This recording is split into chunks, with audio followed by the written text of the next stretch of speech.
Bon, évidemment, vous êtes là, vous savez que les troubles du spectre de l'autisme sont extrêmement prévalents. Minimum, touchent au minimum 1% de la population. Les derniers chiffres aux États-Unis sont supérieurs à 1,5%. Et vous savez aussi qu'il n'y a pas un enfant qui ressemble à un autre, qu'il y a une grande hétérogénéité clinique.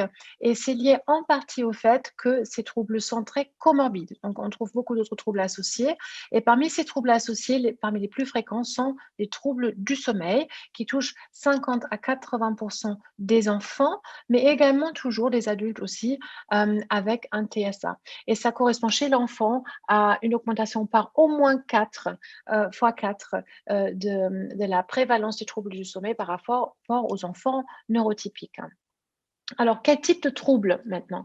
Donc, si on regarde de quoi se plaignaient les parents, parmi les troubles les plus fréquents sont les troubles d'endormissement. Donc, ça, c'est vraiment aussi la plainte, je pense, que vous entendrez le plus en consultation et suivi de peu par des réveils nocturnes. Alors, les réveils nocturnes, nous ne l'avons pas précisé ici, mais ce sont souvent des réveils assez de longue durée. Et ça, c'est quelque chose qui est typique pour ces réveils nocturnes dans le cadre d'un TSA, contrairement aux réveils chez l'enfant à développement, comme on dit, typique, qui sont de plus courte durée, même s'ils peuvent être aussi fréquents.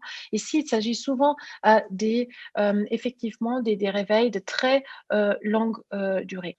Et puis, on a aussi des enfants qui présentent des réveils matinaux, qui se réveillent trop tôt le matin, ce qui peut être très embêtant effectivement pour les parents et pour la fratrie, et puis d'autres troubles du sommeil.